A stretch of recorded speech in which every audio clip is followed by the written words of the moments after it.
पाला गली भिंडी बाजार में पतंग और खिलौने की मेरी एक दुकान है।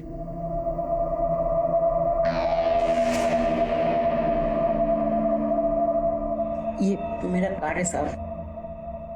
दिलकश किड्स कॉर्नर। हाँ साहब। मतलब ये सब कैसे हुआ? मांझा और फिरकी का माल भरने के लिए जब मैं अपनी दुकान बंद करके 7 बजे बाहर निकला तो रास्ते में पता नहीं किसी ने मुझे मारना शुरू किया और फिर मार मार कर मुझे गोने में भर दिया साहब। ऐसा कैसे हो सकता है कि कोई तुम्हें मारे, बोरी में भरे, 5 किलोमीटर दूर शिवरी फाटे पर फेंक कर आए और इस दौरान तुमने अपने ऊपर हमला करने वालों को देखा तक नहीं? अरे नहीं देखा तो नहीं देखा, ऐसे कैसे किसी का भी नाम ले लूं? सॉरी साहब। क्या हो गया आपको? कैसे हो? किसने किया ये सब? साहब ये मेरी बीवी और ये मेरा बच्चा है। अब्दुल जी, आप पे जानलेवा हमला हुआ है। ये एक अटेम्प्ट टू मर्डर का केस है। हम इसकी इन्वेस्टिगेशन जरूर करेंगे। अब्दुल की दुकान से शिवरी फाटे तक जहां जहां भी सीसीटीवी कैमरा है सबकी फुटेज खंगालो और अब्दुल के मोहल्ले में भी पूछताछ करो।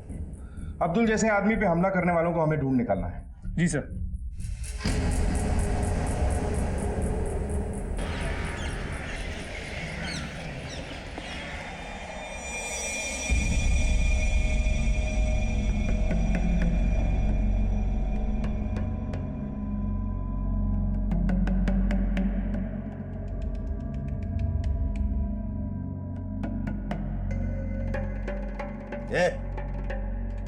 रुकना नहीं, सीधे सीधे पिट के आया है, किसी को पीटा भी? जरा संभाल के। मैं भी किसके सामने बोल रहा हूं? वो क्या मारेगा किसी को? अरे इस घर में तो औरतें ही औरतें हैं भरी हुई। बस ये 2 बेटे हैं, एक तो आधा मर्द और दूसरा पानी कम। मुस्टंडा बन के घूमता रहता है, दिन भर खाता रहता है और कुछ करता नहीं है। लड़कियों की फौज लगा रखी है यहाँ पे। बेटा कम से कम बड़ा हो क्या तू तो मर्द बनना, इनके जैसा नहीं।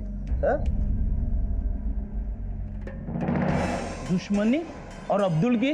नहीं साहब, आपके खड़क मोहल्ले में उसके जैसा शरीफ आदमी कोई नहीं है। और आपको तो मालूम है साहब वो कैसा दिखता है। कोई कुछ भी बोले, कितने भी तानाकशी करे, क्या मजाल किसी को वो पलट के जवाब दे।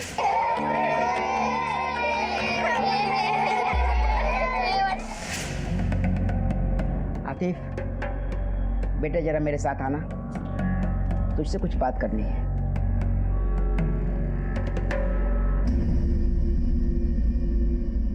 सर वो अब्दुल को उठा लाई जाने वाली बाइक के ऑनर का पता चल गया है सीसीटीवी फुटेज से। वो बकाक गली के लड़के हैं। उस लाते ना साइड।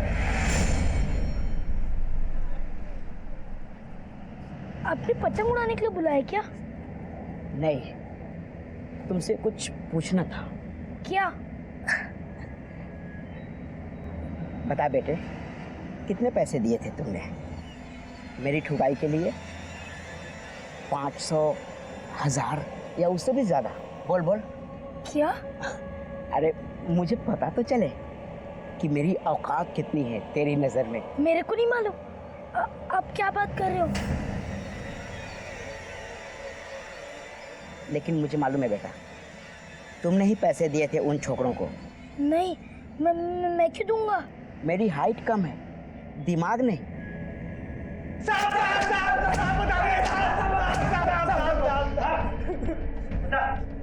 बोल बोल।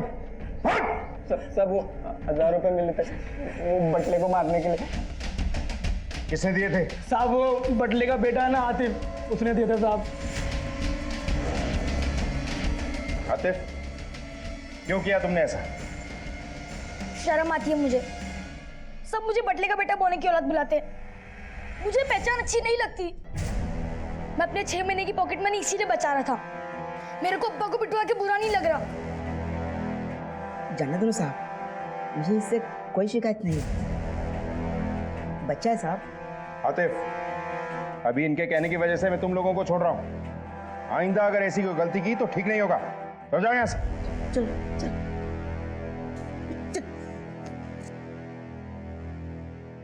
अब्दुल ने अपने ऊपर चलने वाले जिल्लत के हर तीर को अपनी मुस्कुराहट और अपनी खामोशी की ढाल से रोक लिया था। उसने अपनी सोच को लोगों के तानों से ऊंचा किया था। दुनिया के सामने तो वो डट कर खड़ा था लेकिन उसके अपने बेटे आतिफ से ये जिल्लत सही नहीं जा रही थी। अपने बाप की तौहीन में लोगों के कहे गए अल्फाज उसके दिल में घर कर गए थे और अपने बाप के लिए नफरत उसके दिमाग में। ये तो सिर्फ एक चिंगारी थी उस आंच की जो आगे चलकर बहुत कुछ राख कर देने वाली थी। क्या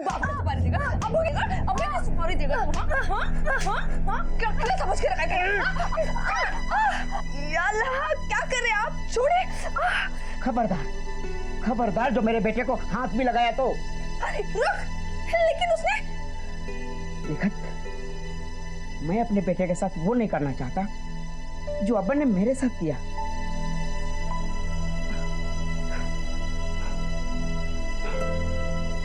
मैं तुमसे बहुत प्यार करता हूँ, लेकिन कोई मेरे बेटे को हाथ लगाए ये मैं बर्दाश्त नहीं कर सकता, समझी?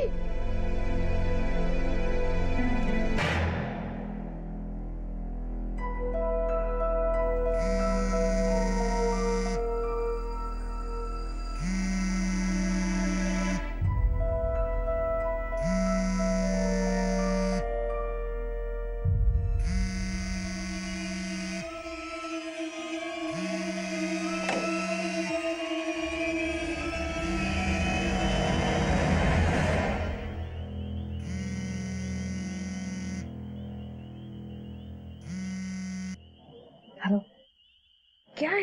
क्यों फोन कर रहे हो मुझे? मैं अभी बात नहीं कर सकती। भी बंद है। तुम्हारे अब्बा तुम्हारे साथ क्यों नहीं आए? मेरी अम्मी की घर पे किसी को परवाह नहीं है, अब्बा को भी कोई टेंशन नहीं है। अब्बू अभी घर पे नहीं है, आप जाके उनको देखो ना। आ जाएगी बेटे, यहीं कहीं गई होगी। ठीक है, तुम जाओ, हम देखते हैं। सर, आतिफ वही लड़का है जिसने अपने बाप को पिटवाया था और अभी अपने माँ की गायब होने की खबर लेके खुद आया। कहीं अपने बाप अब्दुल को फंसाने की कोशिश तो नहीं कर रहा? इसकी बात को वेरीफाई करने के लिए अब्दुल को बुलाते हैं।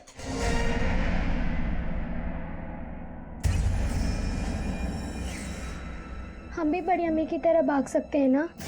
पर हम भागेंगे क्यों बाजी? हम मर भी तो सकते हैं।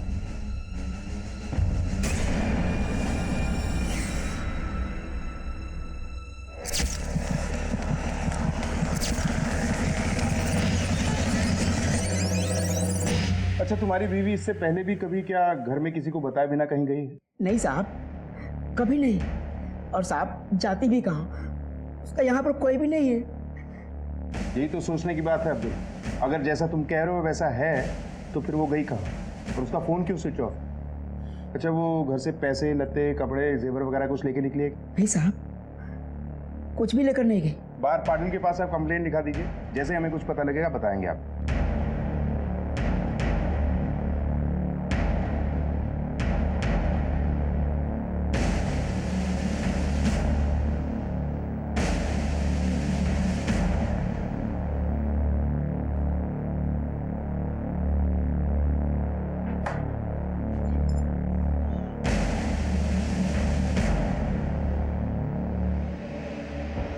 सोई नहीं अब तक?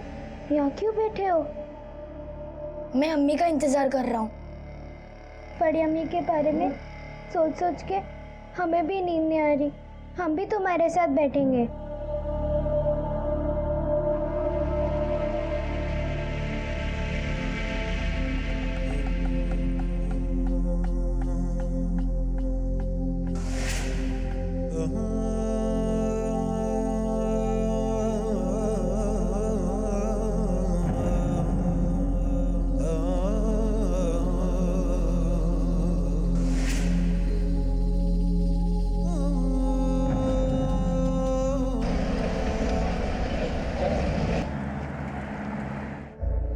निकत हाँ भाग गई रहेगी किसी और मर्द के साथ। सर वो तो किसी के साथ भाग नहीं सकती, बिल्कुल सीधी सादी औरत है। जरूर अब्दुल ने ही कुछ किया होगा निकत के साथ। मैं उसे मारूंगा?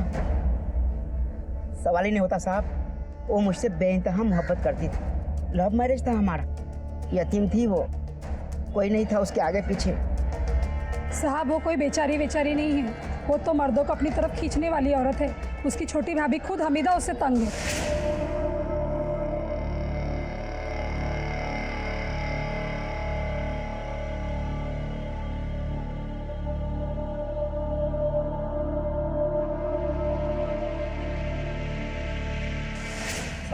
जिस घर में 4 बर्तन होंगे वहां तो आवाज आएगी।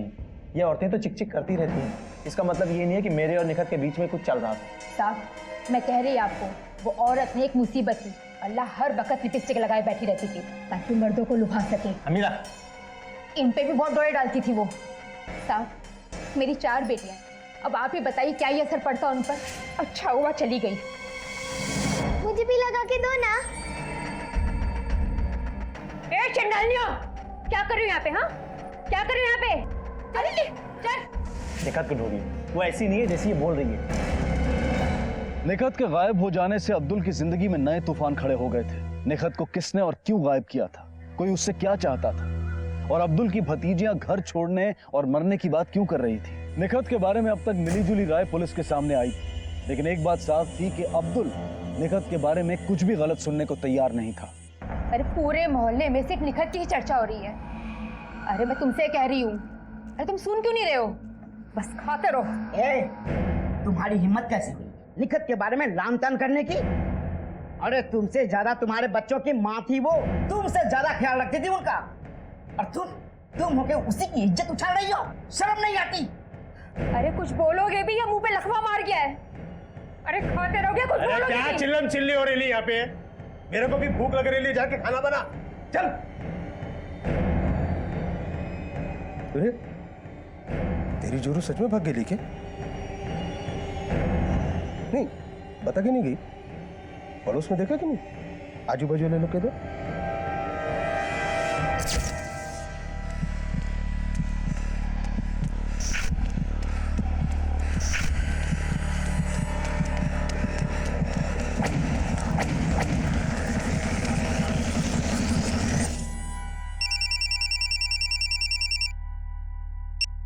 हाँ चल के बोल। सर निखत को आखिरी बार राइचूर रोड के बस स्टॉप के पास देखा गया था और उसकी मोबाइल की आखिरी लोकेशन भी यही की है। सर ये मामला किडनैपिंग या गुमशुदगी का नहीं लगता।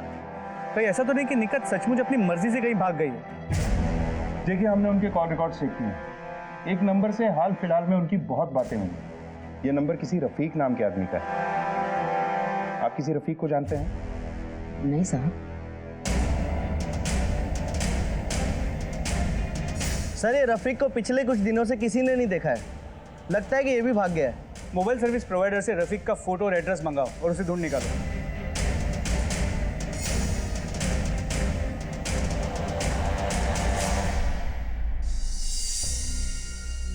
बड़े अप्पू, हमें आपसे कुछ बात करनी है। बड़े अब्बू जाओ, तुम लोग अपनी अम्मा के पास जाओ। ए चंडाल चौकड़ियों, तुम यहाँ क्या कर रही हो? चलो चलो अपने कमरे में चलो। सर रफीक के बारे में पूछताछ की तो पता चला कि वो लड़कियों का दलाल है। लड़कियों का दलाल? एक दलाल से निखत बात क्यों कर रही थी? उसके फोन नंबर से हमने उसका एड्रेस निकाला, लेकिन अब वो वहां नहीं रहता और उसका फोन भी लगातार स्विच ऑफ आ रहा है। सर ये रही उसकी फोटो। इस रफीक के बारे में पता लगाओ, अपने खबरियों को काम पे लगा दो। निखत का ताल्लुक एक दलाल के साथ सामने आने पर पुलिस ने उसकी तलाश तेज कर दी।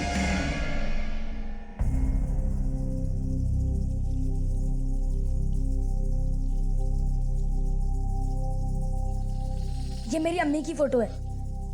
ये आपकी वजह से भागी है। मैं तो दुआ करूंगा आपको कुछ हो जाए और मेरी अम्मी वापस आ जाए।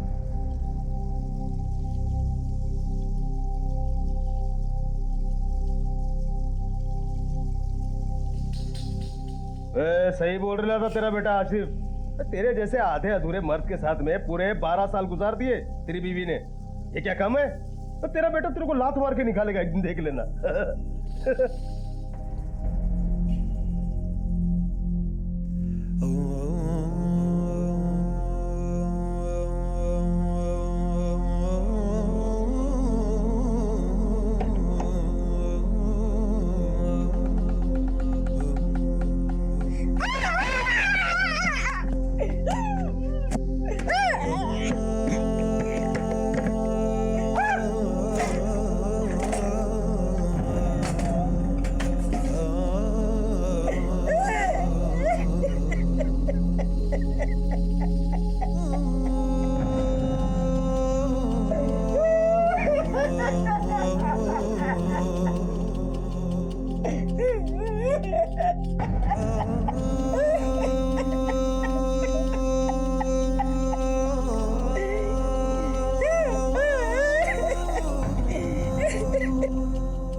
फजर के नमाज के बाद मदरसे के लिए निकली, इधर से गुजर रही थी तो अब्बा की लाश थी।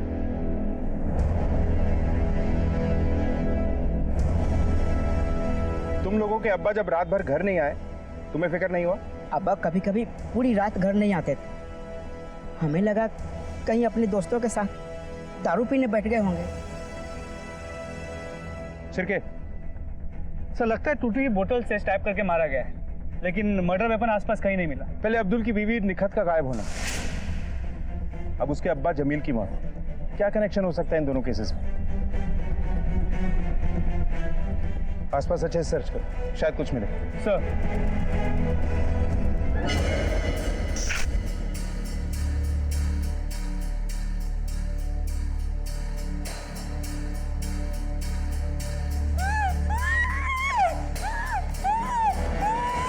तो जमील की पोस्टमार्टम रिपोर्ट, इसके मुताबिक उसके पेट में कांच के टुकड़े मिले। इससे ये तो साफ है कि कांच की बोतल का इस्तेमाल किया गया।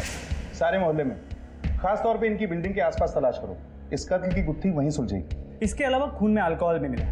मौत के वक्त को नशे में था। सर मौत का वक्त सुबह 4 से 5 के बीच का है। इम्तियाज के मुताबिक बच्चियां मदरसे जा रही थी जब उन्हें रास्ते में अपने दादा को मरा हुआ देखा। हो सकता है इन बच्चियों ने कुछ और भी देखा हो, लेकिन डर के मारे बता नहीं रहे। इन बच्चियों से और इन्फॉर्मेशन निकलवाते हैं। हम भाग रहे थे। भाग रहे थे? बेटा क्यों भाग रहे थे? क्योंकि हमारे बारे में कोई परवाह नहीं करता, क्योंकि लड़कियां हैं। या अल्लाह, ये बोली तो उसको क्या निकटती है। मेरी बच्चियों के दिमाग में पता नहीं क्या क्या जहर भर दिया है, उसी के नक्शे कदम पे चल रही है। साहब मैं आपको सब बता रही हूँ कि ये सब कुछ अब्दुल भाई ने किया है। अब्दुल भाई ने ही अब्बू को मारा है। आपको ऐसा क्यों लगता है? हर कोई जानता है कि अब्दुल भाई अब्बू से कितनी नफरत करते थे। मेरे ससुर एक खर खोपड़ी के इंसान थे। जब अब्दुल भाई और निखत का निकाह हुआ तो सरेआम उन्होंने अब्दुल भाई के ऊपर पेशाब कर दिया था। मेरे अब्बा का गुस्सा बहुत खराब है, वो हाथ बहुत जल्दी छोड़ते थे और अब्दुल पे तो और भी जल्दी हाथ छोड़ते थे। तेरे कुछ समझ में नहीं आया? हाँ, इतना कुछ बोलने के बाद भी तेरी वही हरकत। एक तो खाता पूरा है लेकिन आधा क्या आधा रह गया। तू समझ में नहीं आता, समझ में नहीं आता, तेरा शर्म नहीं आती तेरे को? अरे मैंने क्या किया, मतलब क्या? एक खड़ा खड़ा। तो तुमने कभी अपने अब्बा को रोकने की कोशिश नहीं की?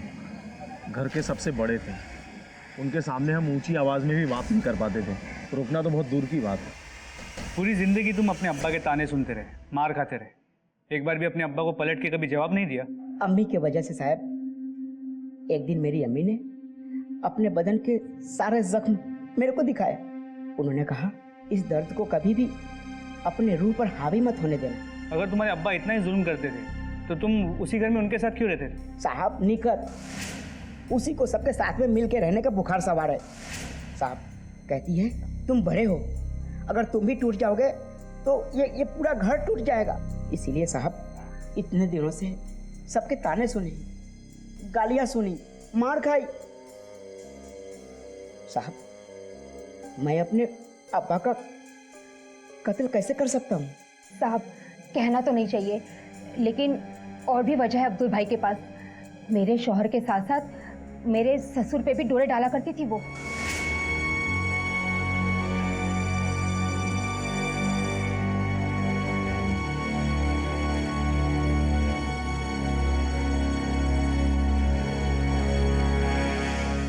बकवास कर रही है हमीदा, वो तो मेरे अब्बा ही निकत के पीछे पड़े रहते थे।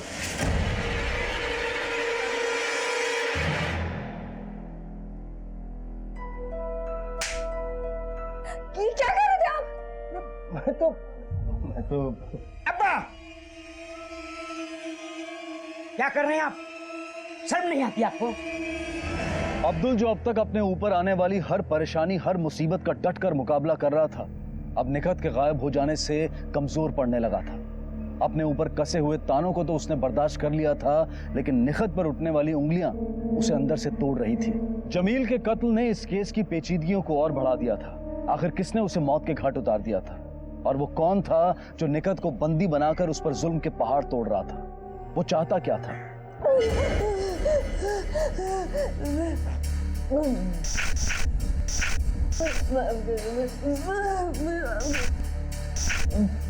ये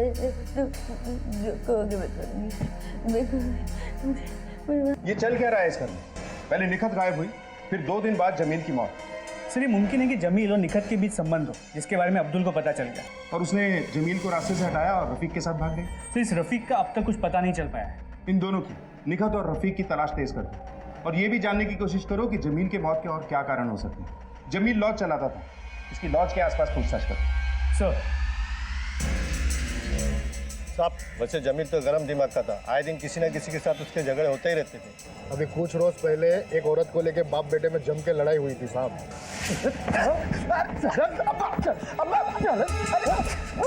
तेरी हिम्मत कैसे हुई लड़की को आंख उठा के देखने की? आपकी उम्र में और उसकी उम्र में बहुत फर्क है। बुढ़े हो गए हो आप, आपको कबूल नहीं करेगी वो। तेरे को बहुत जवानी चढ़ी है ना? हाँ तेरी जवानी निकालता हूँ मैं आज। तेरे को मेरे को बताएगा बुढ़ा, मेरे को बोलेगा बुढ़ा, निकाल। वो औरत निखत थी? वो तो पता नहीं साहब। तुम्हारे अब्बा और तुम्हारे बीच किसी औरत को लेकर झगड़ा भी हुआ था क्या? अब्बा मेरे को बेटियां पैदा करने के वास्ते हमेशा ताना मारा करते थे। 2 बेटे हैं, एक तो आधा मर्द और दूसरा पानी कम। लड़कियों की फौज लगा रखी है यहाँ पे। इसलिए बेटा पैदा करने के लिए मेरे को एक निकाह और करना था, लेकिन अब्बा ने भी उसी लड़की के पास में अपना रिश्ता भेज दिया जिससे मेरे को निकाह करना था। कौन थी वो औरत? रुखसाना। लेकिन मेरे और अब्बा के झगड़े के चलते उसके अब्बा ने उसकी शादी कहीं और कर दी। सर ये इम्तियाज झूठ तो नहीं बोल रहा। मुमकिन है कि ये लड़ाई निखत को लेके ही हुई होगी।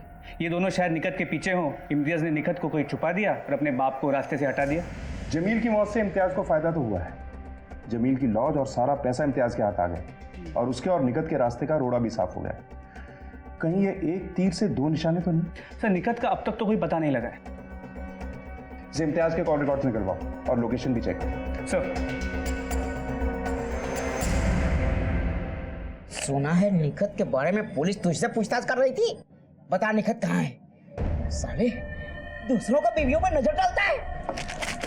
साले बदले, आज के बाद दोबारा कभी इस लॉज में नजर आया ना तो तुझे भी अब्बा के पास भेज दूंगा। निकल और देखता हूँ तुझे तेरी निखत कैसे मिलती है। चल सर 9 अप्रैल को जिस वक्त जमील का मर्डर हुआ था, इम्तियाज की मोबाइल की लोकेशन उस जगह की नहीं थी, लेकिन उस दौरान इम्तियाज का मोबाइल कंदेल स्ट्रीट में रेगुलरली एक्टिव था। चल के देखते हैं।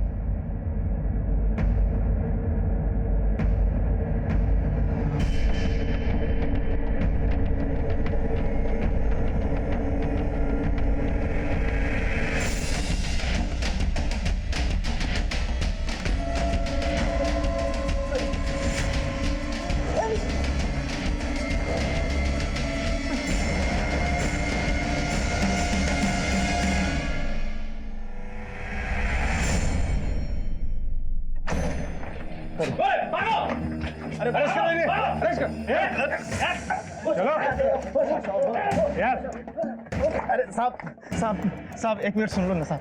अरे बाप की रूह परवाज करते ही तेरे भी पर निकला। साहब एक अगर इम्तियाज नहीं है तो कौन हो सकता है? जमील की मौत के पीछे और निखत की गुमशुदगी के पीछे।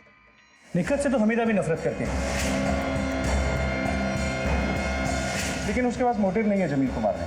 उसके कॉल रिकॉर्ड्स और मोबाइल लोकेशन को भी चेक किया, कुछ हाथ नहीं लगा। और ये रफीक की कोई लीड मिली? सर अब तक कुछ नहीं, लेकिन वो हमारे रडार में है। खबर मिली है कि उसे चुन्नाभट्टी एरिया में देखा गया। 2 केसेस हैं, जमील की मौत और निखत की गुमशुदगी। इस रफीक का हाथ आना बहुत जरूरी है। अपनी टीम के साथ कोऑर्डिनेट करते रहो। जी सर।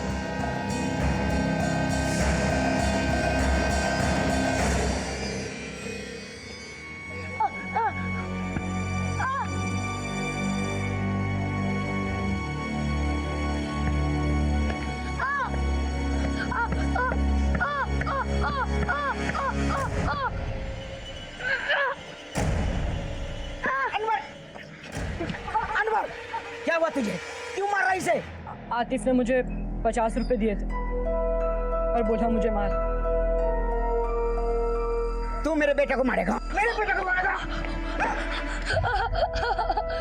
आतिफ क्या ये सब? क्यों कर रहा है ये सब? मैं स्कूल नहीं जा सकता। मेरी अम्मी घर पे नहीं है, सब मेरी बेइज्जती करते हैं और सब आपके वजह से हुआ है। अगर आप आधे वर्दी होते तो अम्मी और दादू का कोई गलत रिश्ता ही नहीं होता। चुप चुप चुप चुप, कुछ भी नहीं है ऐसा। झूठ बोलते हैं सब।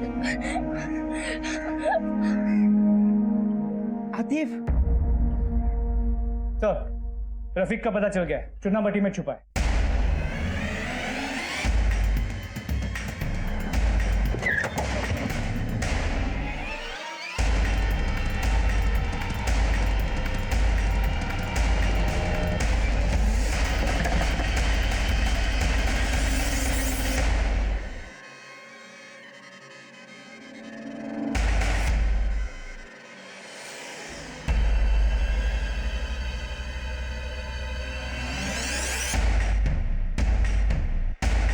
सर, हो रहा।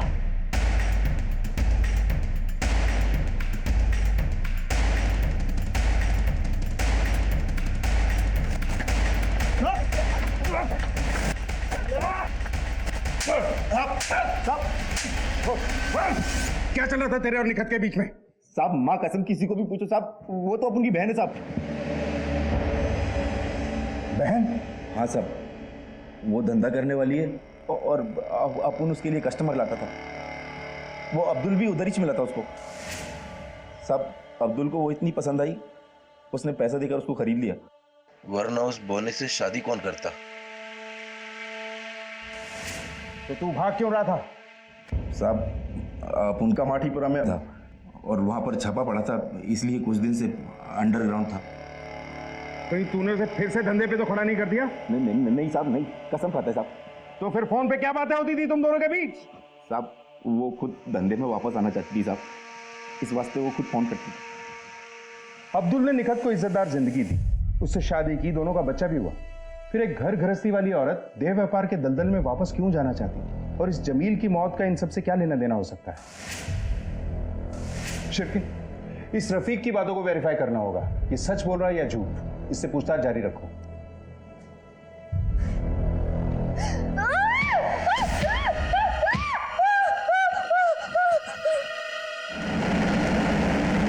मेरा बेटा आतिफ कल रात से गायब है। कल रात जब मैं 10 बजे सोने गया तो घर पे ही था, लेकिन साहब सुबह उठा तो घर पे नहीं था। मैंने आजू बाजू सब जगह छान मारा, वो कहीं नहीं मिला साहब। आपको किसी पे शक है? जब से उसकी अम्मी निखत गायब हुई है वो बहुत परेशान रहता है और उसकी चच्ची हमीदा उसे बहुत परेशान करती है साहब।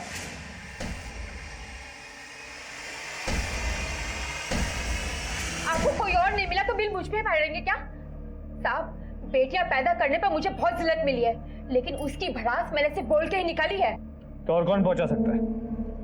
साहब अब्दुल भाई, बाप बेटे के बीच में एक दिन भी चैन से नहीं जाता था साहब। अब्दुल भाई ने ही अपने अब्बा को मारा है और अब्दुल भाई ने ही निखत को मारा होगा साहब। और मैं यकीन के साथ कह सकती हूँ कि अब्दुल भाई ने ही आतिफ के साथ कुछ किया होगा। साहब अब्दुल भाई जितना जमीन के ऊपर है ना, उतना ही जमीन के नीचे है। ए चंडाल चौकड़ियों, यहाँ क्या देख रही हो? हाँ पढ़।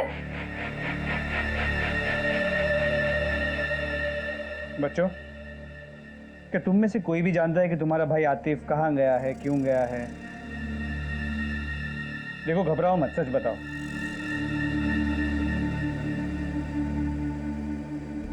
मैं मेरे बेटे से बहुत प्यार करता हूँ साहब। वो मेरी जिंदगी है, मेरी पहचान है। उसको नुकसान पहुंचाने का तो मैं सोच भी नहीं सकता, अब्बा को भी नहीं। और निखत मेरी जिंदगी है साहब। उसने मेरे अधूरेपन को पूरा किया है। गुत्थियां उलझती जा रही हैं। निखत का गायब होना, जमील की मौत और अब ये आतिफ लापता है। सर एक बात और, जब मैं हमीदा से पूछताछ करने उसके घर गया था तो देखा कि हमीदा बिना मतलब के अपनी बेटियों को डांट रही और मुझे ऐसे लगा कि उसकी बेटियां भी कुछ छुपा रही। सर मुझे मामला कुछ सस्पिशियस लगा। शिरके, कांस्टेबल पाटिल को इन बच्चियों पर नजर रखने के लिए बोलो।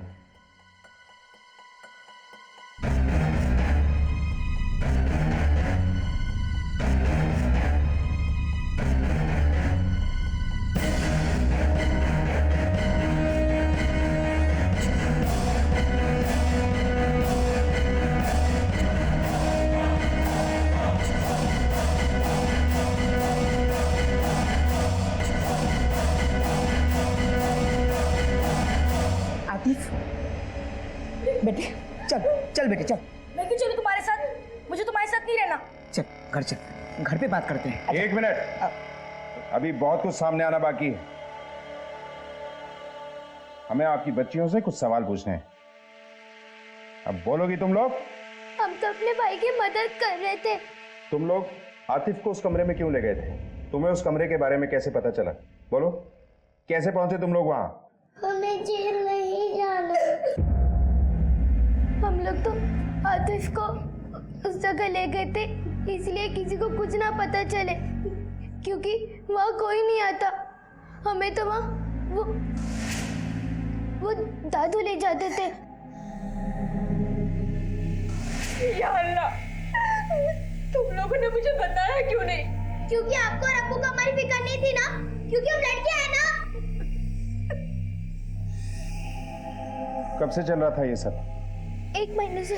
तुमने तो कहा था कि तुम्हारे अलावा कोई उस कमरे के बारे में नहीं जानता था। फिर वो टूटी हुई बोतल वहां कहां से पहुंची जिससे तुम्हारे दादू का मर्डर हुआ था?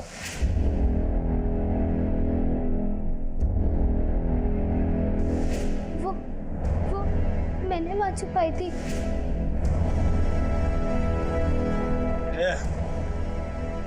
इधर आ रहे तुम लोग इतनी रात को? हम लोग घर छोड़ के भाग रहे। दादू आपने जो भी हमारे साथ किया है ना, हम लोग वो नहीं सह सकते। आजा, तू मेरा साथ चल। चल। दादू छोड़ो दादू। चल। और एकदम चल।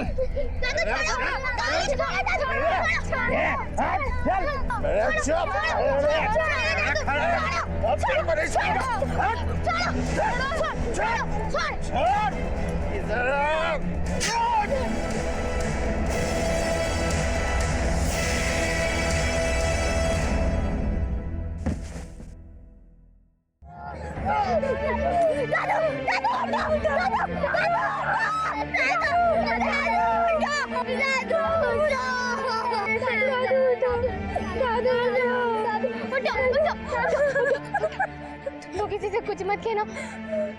चलो चलो चलो चलो।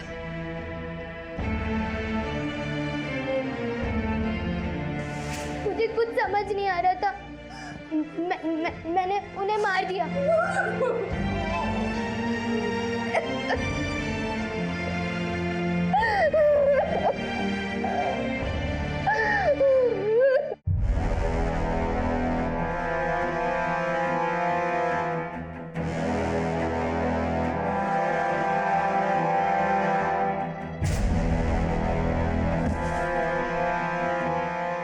बाहर से खामोश और ठीक दिखने वाले इस घर को अंदर ही अंदर कई कमियों ने जकड़ रखा था।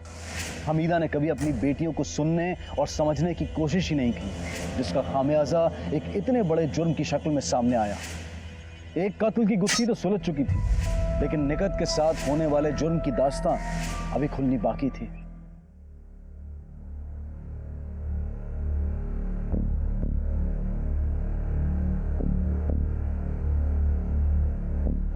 Hello, police station.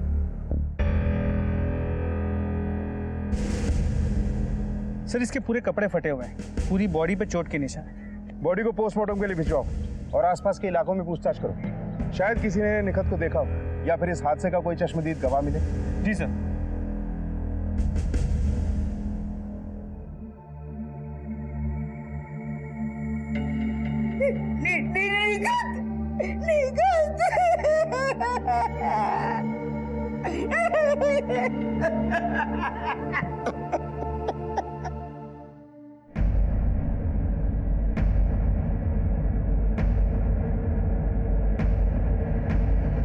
साहब, उधर है वो।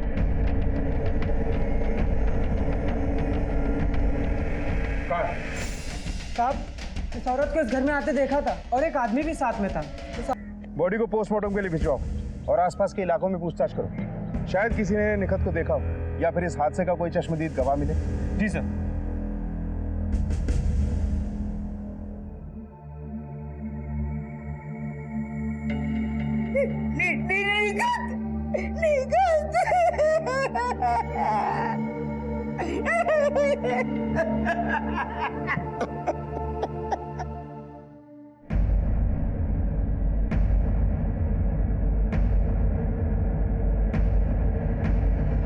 साहब, उधर है वो।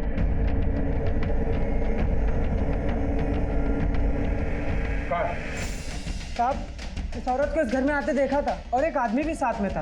उस आदमी को 2-4 बार तो यहाँ देखा था साहब। इनमें से है वो आदमी? यही है साहब। झूठ बोलता है। तू तो यहाँ बंद था, फिर तेरे इशारे पे किसने मारा उसे? साहब अपुन ने नहीं मरवाया उसको। हाँ, ये बात जरूर है कि अपन उसको धंधे में वापस लाना चाहता था, पर वो धंधे में वापस आना नहीं चाहती थी साहब। कमाठीपुरा में अपन का धंधा चौपट हो गया था साहब, पर अपन को धंधा शुरू करने के लिए लड़कियों की ज़रूरत थी और निखत से अच्छी कोई लड़की हो ही नहीं सकती थी। इसलिए मैंने निखत को मनाया। जब वो नहीं मानी तो मैंने उसको अक्खा भिंडी बाजार में बदनाम करने की धमकी दी। क्यों परेशान कर रहे हो मुझे? तुमको पैसे चाहिए ना?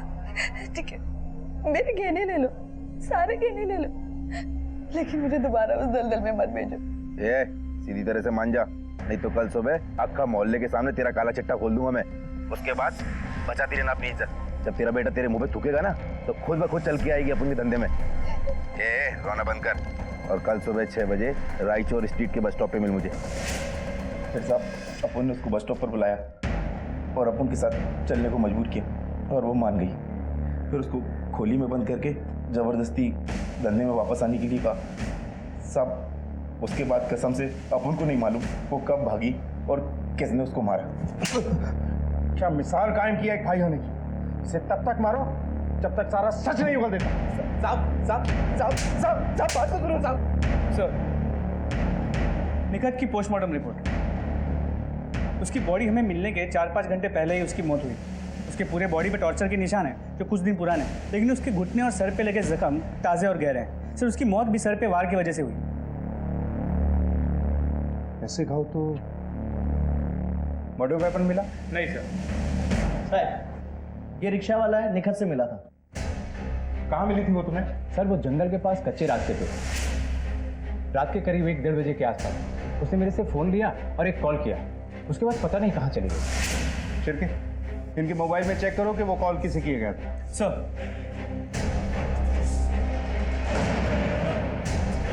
लेके आओ इसे। सर,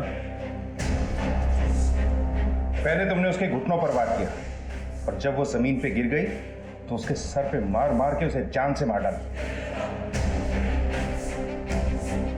हाँ साहब, इन्हीं हाथों से मैंने अपने निकट को मार डाला।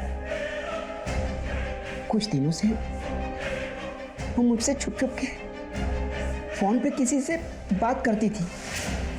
मुझसे ये सब बर्दाश्त नहीं होता था और जिस दिन वो गायब हुई साहब, उस दिन मैंने उसका पीछा किया और जब मैंने उसे रफ़ीक के साथ देखा तो मुझे बहुत हैरानी हुई साहब। इससे पहले कि मैं उससे कुछ पूछ पाता, उसे पकड़ता, वो दोनों एक रिक्शे में बैठे और भाग गए। मैं उसे मारना नहीं चाहता था साहब, लेकिन वो मुझसे मेरे आतिफ को अलग करना चाहती थी। आपको मुझ पर जरा भी भरोसा नहीं है? 12 साल में आपके साथ ही और आप फिर भी ये सब कह रहे हैं?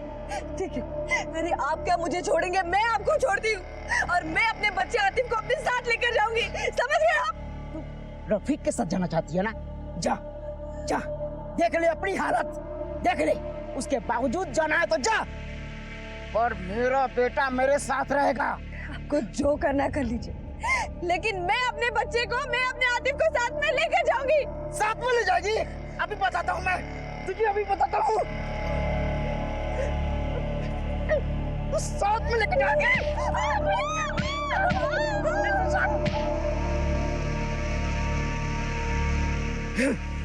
मेरे बेटे को लेकर जाएगी और फिर मैंने निखत को मार दिया। अगर तुम उसकी बात सुन लेते ना तो तुम्हें पता चलता कि तुम्हारे यकीन को बचाने के लिए उसने क्या क्या नहीं सहा और कितनी सारी जिंदगियां बर्बाद होने से बच जाती।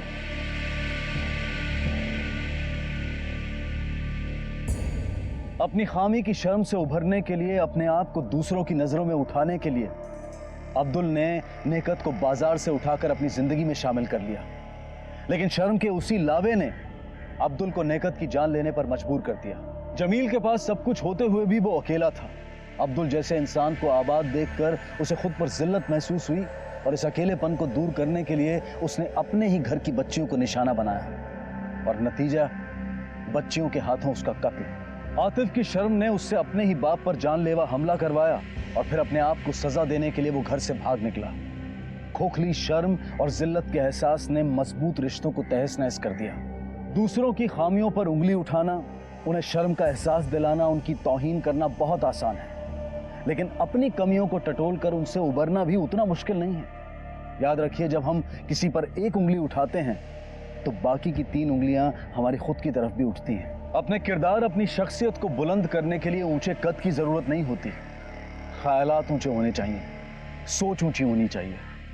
इसी विचार के साथ अब मैं अनूप सोनी आपसे विदा लेता हूं। फिर मुलाकात होगी अगले एपिसोड में एक और चौंका देने वाले केस के साथ। तब तक अपना और अपने परिवार का ख्याल रखें और देखते रहें क्राइम पेट्रोल डायल 100। सबक एक को सीख हम सबको। जय हिंद।